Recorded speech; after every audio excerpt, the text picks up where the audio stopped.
Pir Abdul Qadir Shah institute of medical sciences यानी Gambat institute of medical sciences GIMS के करोड़ रुपया जेका है बजट है सालाना 18 अरब रुपया बजट रखंदड़ गिम्स वटि इंसीनेटर ई कोन है।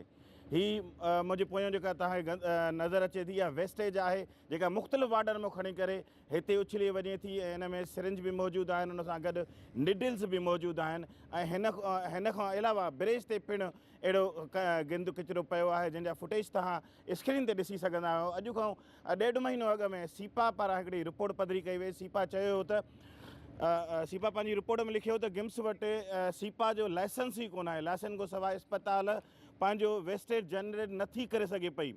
हीअ इस्पताल 1400 बेड ते मुश्तमिल आहे। उन हिसाब सां रोज़ानो 700 किलो वेस्टेज जनरेट थिए थो जंहिंखे ख़तमु करण लाइ इंसीनेटर ई कोन्हे। गिम्स जो इंसीनेटर इन रिपोर्ट में चयो वियो आहे सालनि खां ख़राबु पियो आहे।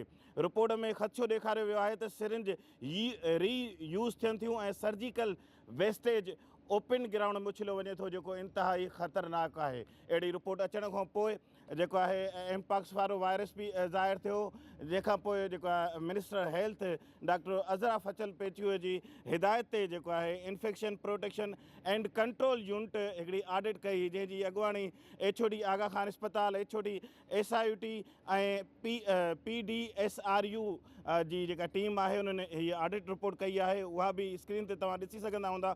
उन लिखियो त इस्पताल खे साफ़ सुथरो रखण लाइ केमिकल ई न आहे। अमले खे का ख़बर ई न आहे त करिणो छा आहे सफ़ाई सुथराई लाइ। टीम खे मुख़्तलिफ़ वार्डनि जे वेझो जेके हदूं आहिनि वार्डनि जूं उन में इंजेक्शन जा खुलियल ऐं इस्तेमालु थियल जेके निडल्स उहे मिलिया हुआ। टीम खे फर्श ऐं बेड ते रत ऐं बॉडी फ्लड जा निशान पिणु मिलिया।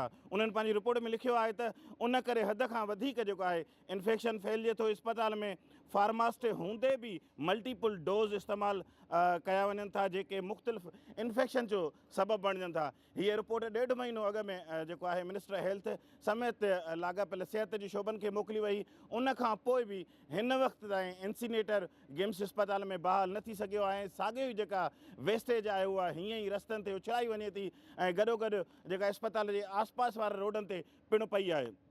इन हवाले सां असां डायरेक्टर गिम्स डॉक्टर रहीम भट्टी सां बि ॻाल्हि ॿोल करण जी कोशिशि कईसीं। उनखे वॉइसिस मैसेजिस बि सॼासीं ऐं फ़ोन कॉल्स बि कयूंसीं मगर हुन इन मामले ते असांखे को बि जवाबु न ॾिनो आहे।